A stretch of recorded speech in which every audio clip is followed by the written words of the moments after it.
I'm Hazel. It's Saturday today, which makes it time to sit down and catch up on the WoW news of the week, what I have been up to, and highlight a hopefully helpful add-on.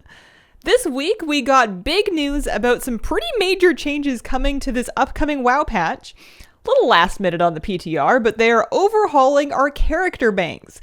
This is a preview of what it's going to look like. So first of all, the change is going to make it look more like your war bank. It's going to work in tabs. We have 6 tabs here for 98 slots each, which makes a total of 588 slots. Second big headline here is there is no more separate character reagent bank. Instead, you can designate one or more tabs to work as a reagent bank. So you could have no tabs if it's not something that your character's into, or you could have lots of them if you have tons of stuff. The previous reagent bank was the same size as one of these tabs, so this gives you a little bit more flexibility. Third headline, no more void storage. Rest in peace. Our heart will go on. Not a big loss for me, although I did find on PTR what they did was they dumped everything that was in your void storage into your bags, and I was like, wow, look at all of these Legion legendaries.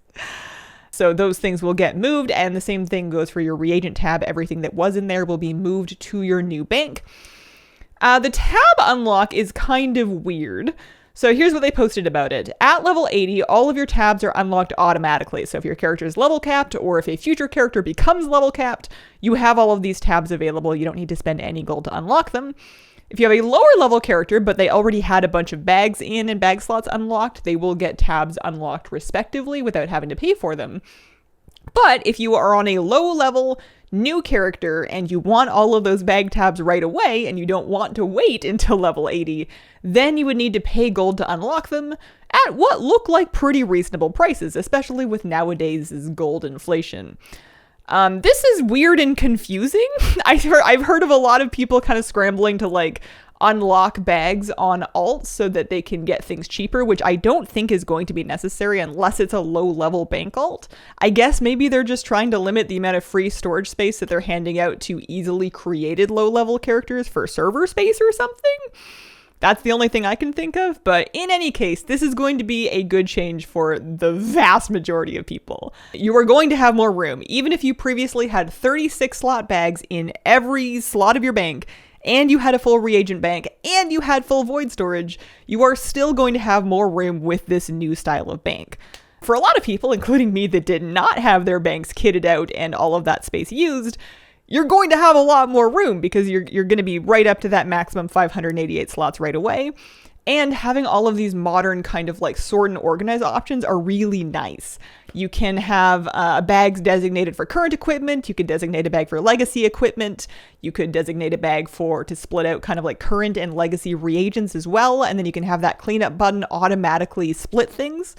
This seems much nicer to me than using the old-fashioned bag interface, although I will always be a little bit nostalgic for having all of those separate bags on the UI.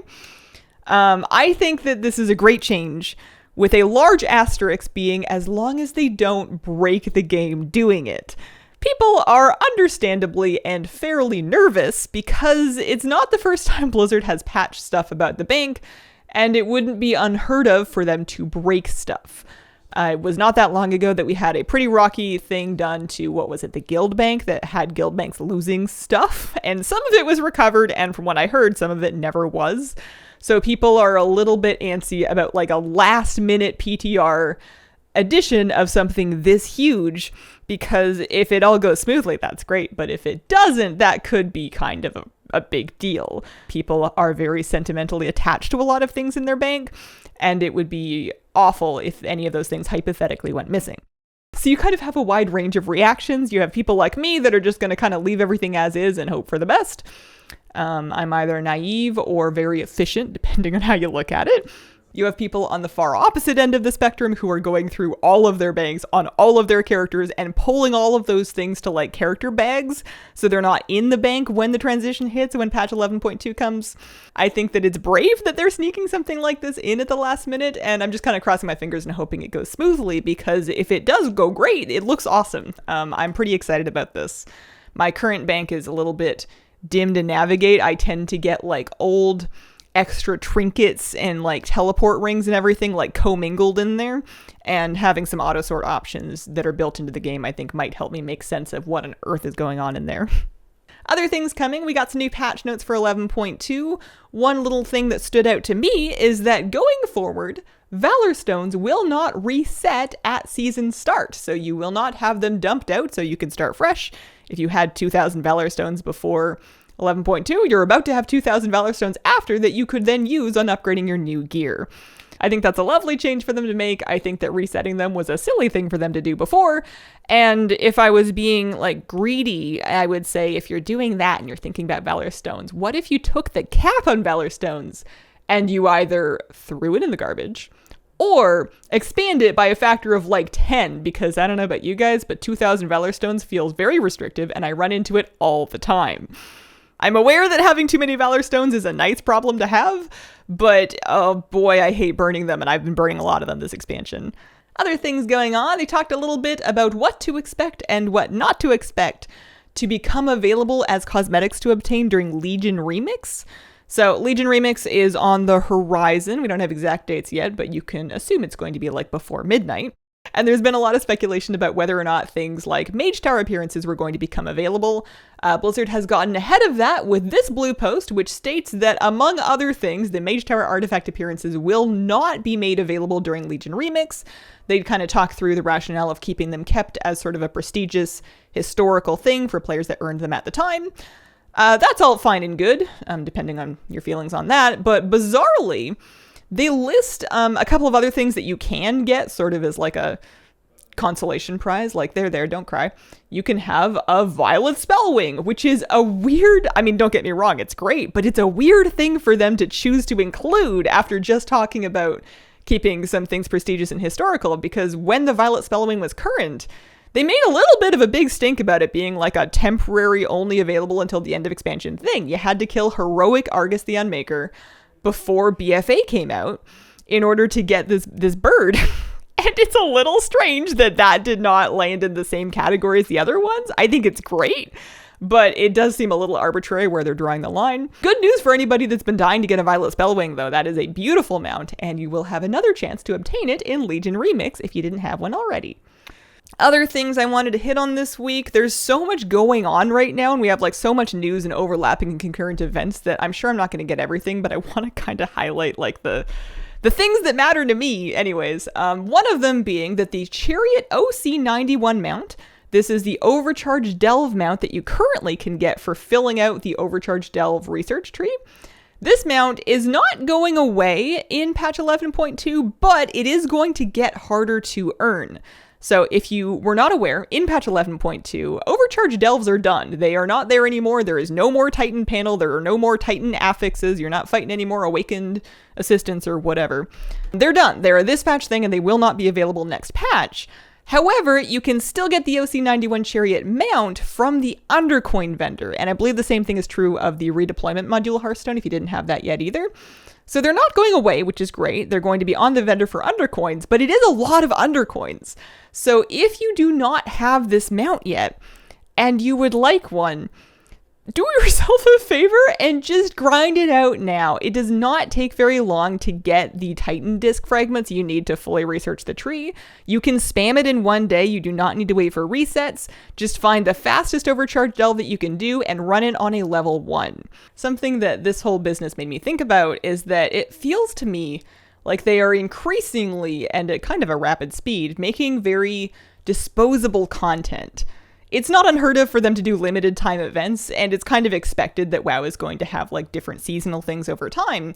But increasingly, it feels like a lot of these sort of limited time events are being spit out and layered on top of each other. And it's very much kind of an if you were there, you're there thing. And if you're not, you're out of luck. And even if you were there, good luck trying to tease out all of the different concurrent events that are going on. I'm surprised. I guess I'm not upset, but I'm surprised that Overcharged Delves aren't going to persist in any way. There was this whole research tree. There was all these powers for basically not for no reason, but like, it's weird that it's just gone. And there's two ways to look at this. On one hand, you could get upset. You could kind of say, why are they making these things and putting this effort into building these things that are going to be so disposable and just used for like a month and then they're done forever? Why are they taking things out that they put all that effort to build? And on the other hand, you could look at it as this is a way for them to add like freshness and novelty to the game and have something new going on without like continually stacking layer on layer on layer of things that you have to catch up on when you come back to the game. Somebody coming back for 11.2 doesn't need to learn about overcharged delves because they're gone, which makes their experience simpler. But it is kind of like a symptom of a changing ethos, kind of. They're not afraid to make stuff that is just for now and not for even like a whole expansion. I guess it kind of makes you feel like you need to be doing the current thing while it's current because you might not get to do it later, which has kind of always been the case, but increasingly it's becoming the case, which kind of takes a little bit of wind out of the sails of somebody who doesn't want to fall behind, but they also want the freedom to be like, I'm going to look at that some other time and I'm going to go do older content or some other thing for the time being. I don't know. They're really leaning on the FOMO. Speaking of limited events, we have a new Twitch drop happening. So live now and available until August the 11th. You can watch 4 hours of a WoW stream on Twitch that has drops on. To earn this cosmetic back piece, the adorned half shell looks like this. Reminiscent of the heroic half shell from the May trading post, but a little fancier. It's got some little tassels on it with some nice physics. Pop on any stream that has drops on. People will often put drops in the title if they have them on. I've been trying to do that myself. And leave it on for a while with your accounts connected. All of the FAQ and stuff I will link in the description of this video if you've never done a Twitch drop before. But I think most of us have seen it at least once or twice. Other stuff, they have a new 6-month sub-mount and pet combo. The pet is for Cata Classic, soon to be Mop Classic, and the mount looks like this and is for retail. It is a little strange that in the year of 2025, you cannot get both for both. Like, you can't get the mount and the pet for Classic and retail, especially because it's not like we're playing Classic anymore. Like, Mop Classic had fancy mounts. Like, you had shop mounts by then. Even Cata Classic, you had shop. I mean, I guess they had shop mounts in, like, Wrath, so I don't know. I don't get why they can't do both for both, but what are you gonna do? As far as what I've been up to, I have been mount farming. I've had a little bit of luck, but not a whole lot of luck, to be honest. I'm up to 4 out of the 9 mounts that I need to drop during the Collector's Bounty event with approximately 20 hours a week of farming. I got the Sanctum Gloom Charger, I got Gmod, I got the Mummified Raptor from King's Rest, and then I also got the Zerathal Overseer from Jailer. I also finally got around to doing the Pandaren starting experience in Cata Classic for the Shao Sage Serpent mount. That one looks like this. Don't forget, if you want that and you haven't done it yet, you have until the end of July. So you can do it now on Cata Classic, or once Mop Classic launches, you can do it then, but only until July 30th. And it took me at least about 2 hours and 20 minutes to play through the starting experience up to choosing a faction to earn the mount. You might be a little faster than that because you're not streaming and maybe you know a little bit better where you're going, but still, budget some time. This is longer than it took to get the Wrath one. And that brings us to our add-on spotlight, which is Tome of Teleportation. This add-on brings up a menu. You can bring it up with either a minimap button or a chat command, and it will show you your available teleports that your character has access to right now. So you've got things like your Hearthstone, your Garrison Hearthstone. You will have teleport rings, cloaks, and toys appear if those are things that are on that character. And dungeon teleports. In the options, you can choose to list out dungeon teleports by the dungeon name itself instead of using the obscure teleport name. And you can sort them by a few different things, including expansion. This list will look different depending on how many teleports you have available, and you can choose to have it consolidate all of your different cosmetic Hearthstones to one random one, or you can have it list them all out if you would like a menu of your cosmetic Hearthstones to choose from. This is super nice to have for getting around during mount farming season, and just in general. It's great having those account-wide dungeon teleports from Mythic Plus now, but I've never really had a great time navigating the default menu, so Tome of Teleportation makes a big difference. And that has been the week. Thank you very much for watching. Feel free to stop by my stream sometime to watch a couple mount runs, or say hi, or earn the Twitch drop, or just lurk, whatever you like. Live on Twitch Wednesdays through Sundays, starting at 9 a.m. Pacific time. I appreciate you guys, and I hope you have a wonderful, wonderful day.